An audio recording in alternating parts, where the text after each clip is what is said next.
ছোট্ট বন্ধুরা, আমরা যদি দ্বিতীয় শ্রেণীর গণিত বইয়ের ৬৫ পৃষ্ঠার একদম উপরে লক্ষ্য করি, দেখো এখানে শুরুতেই একটি প্রশ্নবোধক চিহ্ন দেওয়া রয়েছে, তাই না? এখানে বলা হয়েছে ১২৫ বিয়োগ ৪৩ বিয়োগ কীভাবে করতে পারি। আচ্ছা, আমরা কিন্তু এখানে একটি বিয়োগ অঙ্ক দেখতে পাচ্ছি। আমাদের বলা হয়েছে যে এই বিয়োগটি কীভাবে করতে পারি।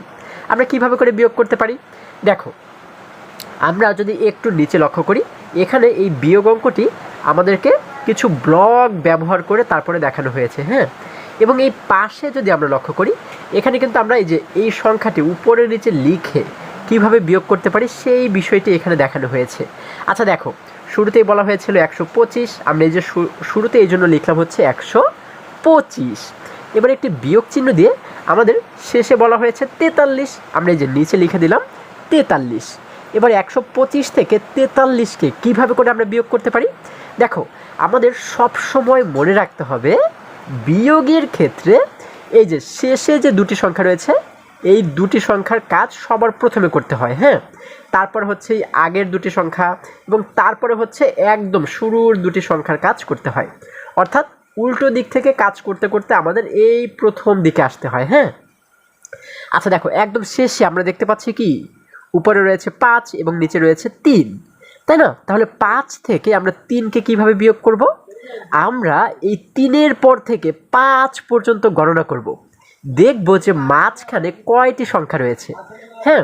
দেখো, ৩-এর পর থেকে গণনা করব, ৩, ৪, ৫।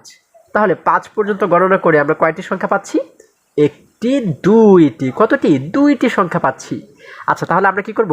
এই সোজা যে ঘরটি রয়েছে এই ঘরে লিখে দিব ২। অর্থাৎ ৫ থেকে ৩ বিয়োগ করলে থাকে হচ্ছে আরও ২। এবার যদি এই মাঝের দুটি সংখ্যাকে আমরা লক্ষ্য করি, দেখো উপরে রয়েছে ২, নিচে রয়েছে ৪। এখন আমরা কি ২ থেকে ৪কে বিয়োগ করতে পারবো? পারবো না। কেন? কারণ হচ্ছে ২ কিন্তু ছোট, হ্যাঁ। ছোট সংখ্যা থেকে কখনোই বড় সংখ্যাকে বিয়োগ করা যায় না।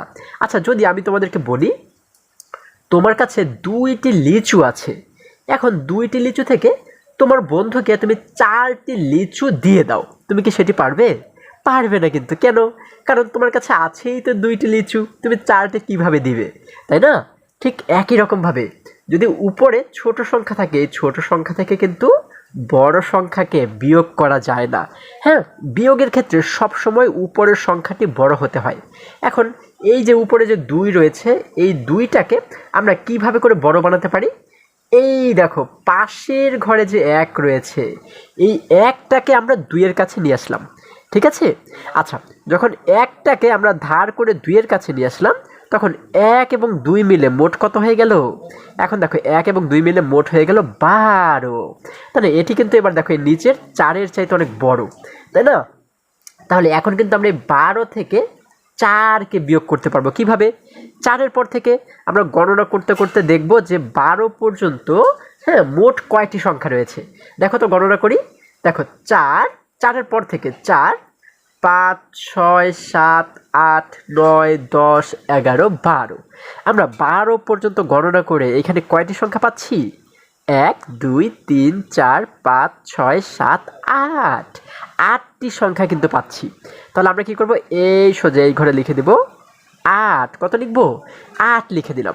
আচ্ছা, এবার যদি আমরা তার আগের ঘরে চলে যাই, এখানে দেখো আগে কিন্তু ছিল ১, কিন্তু এখন কি এখানে আর ১ রয়েছে? না বন্ধুরা, এই ১টাকে আমরা ২-এর কাছে নিয়ে গিয়েছিলাম, মনে আছে? আচ্ছা, যেহেতু ১টাকে ২-এর কাছে নিয়ে গিয়েছিলাম, হ্যাঁ, সেই জন্য এখন কিন্তু এইখানে আর ১ নেই। ও হয়ে গেল কত? ও হয়ে গেল ০। তাহলে উপরে রয়েছে ০, নিচে তো কিছুই নেই। তার মানে ০ থেকে ০কে বিয়োগ করলে কিন্তু কিছুই থাকে না, তাই না? তাহলে আমাদের কিন্তু এখানে আর কিছুই লেখার মতো নেই। আমরা উত্তর পাচ্ছি কত? উত্তর পাচ্ছি ৮, ১০, ২, ৮২। কত পাচ্ছি? ৮২ পাচ্ছি। এটি হচ্ছে আমাদের উত্তর। তাহলে এইভাবে করে কিন্তু তোমরা যে কোনো বিয়োগ অঙ্ক সমাধান করবে, ঠিক আছে? আশা করি সকলেই বুঝতে পেরেছো। দেখো, যদি আমরা আরেকটু নিচে লক্ষ্য করি, এখানে আমরা যেভাবে করে এই অঙ্কটি সমাধান করলাম, হ্যাঁ, দেখো আমাদেরও কিন্তু উত্তর হয়েছিল ৮২, এখানেও কিন্তু উত্তর হয়েছে ৮২। তাহলে আমরা যেভাবে করে সমাধান করেছি সেই বিষয়টি কিন্তু এই যে এইখানে আমাদের বিস্তারিত লিখে বলা হয়েছে। হ্যাঁ, আমি যেভাবে বুঝিয়েছি সেইভাবে যদি তোমরা বুঝে থাকো তাহলে আর এটি আমাদের না দেখলেও কোনো সমস্যা নেই।